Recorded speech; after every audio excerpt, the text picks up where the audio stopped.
उत्तराखंड के जौनसार बावर क्षेत्र से एक बड़ी खबर सामने आ रही है, जहां अवैध कब्जे के खिलाफ हिंदू रक्षा सेना और रुद्र सेना द्वारा जोरदार विरोध प्रदर्शन किया गया है।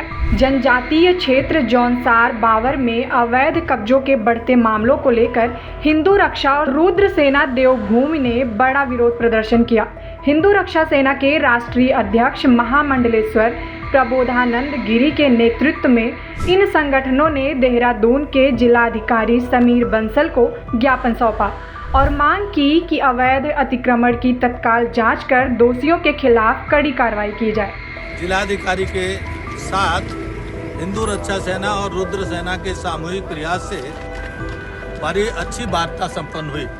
हमने जिलाधिकारी को कहा कि यहाँ पर जो 700 बीघा लगभग 700 बीघा जमीन देवभूमि की अवैध रूप से बाहर के लोगों ने कब्जा करके नाम चढ़ाई हुई है, उस पर एक एडीएम या एसडीएम स्तर का मजिस्ट्रेट बैठे तो स्वीकार किया है। डीएम महोदय ने उसको आदेश भी कर दिया है, कोई एडीएम या एसडीएम स्तर का अधिकारी जांच करेगा और उसकी एक एक जांच की रिपोर्ट देगा।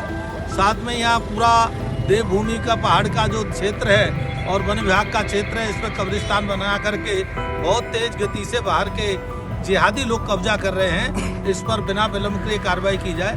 डीएम ने आज इसका डीएफओ को का कहते हुए संज्ञान लेते हुए कहा है इसमें गंभीरता से और तेज गति से कार्रवाई की जाए, क्योंकि लैंड जिहाद उत्तराखंड की रोका जाए, इसका मुख्यमंत्री का प्राथमिक काम। और दूसरा विषय एक महत्वपूर्ण था, हनोल मंदिर जो है अपने महासू देवता का जो मंदिर है, उसमें पिछले अनेकों साल से एक ही कमेटी काम कर रही है और जो मनमानी ढंग से कर रही है, जो है वहाँ कोई विकास नहीं हो रहा है, वहाँ उसकी चिंता नहीं हो रही, तो उस कमेटी का भी पुनर्गठन हो, इसके लिए भी आज डीएम ने एसडीएम का आदेश कर दिया है कि इस पर तत्काल कार्रवाई की जाएगी।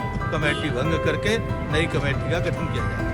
हिंदू रक्षा सेना और रुद्र सेना के विरोध और जौनसार बावर में अवैध कब्जे के खिलाफ जल्द कार्रवाई की मांग के बाद प्रशासन ने इस मामले को गंभीरता से लेते हुए एक उच्च स्तरीय जांच समिति का गठन किया। यह समिति जल्द ही मौके पर जाकर अवैध कब्जों की वास्तविक स्थिति की जांच कर विस्तृत रिपोर्ट सौंपेगी। हिंदू रक्षा सेना और रुद्र सेना ने आरोप लगाया है कि बाहरी लोग विशेष रूप से वन गुज्जर समुदाय, ग्राम समाज और वन विभाग की जमीनों पर अवैध कब्जे कर रहे हैं। इसके कारण जनसंख्या संतुलन बिगड़ रहा है और स्थानीय लोग विस्थापन के लिए मजबूर हो रहे हैं।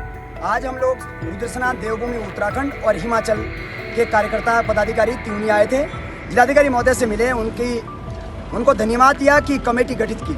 साथ में सिवढांग में कब्रिस्तान, चांदनी रोड पर कब्रिस्तान, कालसी में अवैध रूप से फॉरेस्ट की जमीन पर कब्रिस्तान बनाए जा रहे हैं, इनको तत्काल प्रभाव से सीज किया जाए।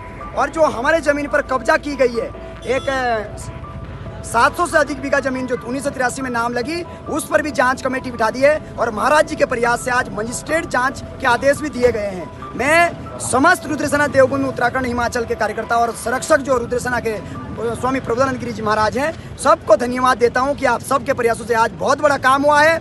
एक साल के अंदर जितने भी हमारे क्षेत्र में जिहादी आए थे, ये सब के सब आपको जौनसार बावर से बाहर नजर आएंगे। जब इनके पैरों के नीचे से जमीन खिसक जाएगी तो ये किस हक से क्षेत्र में रहेंगे। वहीं दुनिया भर की ये योजनाओं का लाभ ले रहे हैं, प्रधानमंत्री आवास बना रहे हैं, न जाने कौन कौन सी योजनाओं का लाभ ले रहे हैं। जिस तरीके से भारत में रोहिंग्या मुसलमान घुस चुके हैं, बांग्लादेशी घुस चुके हैं, वैसे ही जौनसार बावर के अंदर भी ये घुसपैठिए घुस गए हैं। इनको जाना ही होगा शासन प्रशासन किस तरीके से इनको बाहर भेजती है, हमारे एसटी के जमीनों को मुक्त करती है, ये देखने योग्य बात है। लेकिन जो काम पिछले 3 साल से हम लोग करते थे, उसमें कर रहे थे, उसमें हम सफल हुए। और जो धर्मसभा हनोल में महामंडलेश्वर स्वामी प्रबोधानंद गिरी जी महाराज की अध्यक्षता में हुई थी, वो आज कहीं ना कहीं सफल होती हुई नजर आ रही है। मैं जौनसार बावर, देवगार, हिमाचल तथा उत्तराखंड के तमाम जनमानस का हार्दिक स्वागत और धन्यवाद करता हूं। उन सभी को बधाई देता हूं। आप सबके प्रयासों से पहली बार उत्तराखंड के अंदर ये लैंड जिहाद का बड़ा मामला सामने आया है, जो कि अब अंतिम चरण में और विभागीय तौर पर 1967 में हमें एसटी का दर्जा मिला था और वहीं 1983 में इनके नाम जमीन नाम कर दी गई, वो सभी अब निरस्त होगी और ये 700 बीघा जमीन जौनसार बावर को पुनः वापस मिलेगी। और यदि नहीं मिलेगी तो हम उग्र आंदोलन करेंगे और जल्दी त्यूनी थाने में सॉरी त्यूनी तहसील में हम भूख हड़ताल पर भी बैठेंगे यदि जल्दी ये जमीन मुक्त नहीं हुई। अब यह देखना दिलचस्प होगा कि प्रशासन कितनी तेजी से इस मामले में कदम उठाता है और अवैध कब्जों पर क्या कार्रवाई करता है। Bureau report, dynamite news, Haridwar.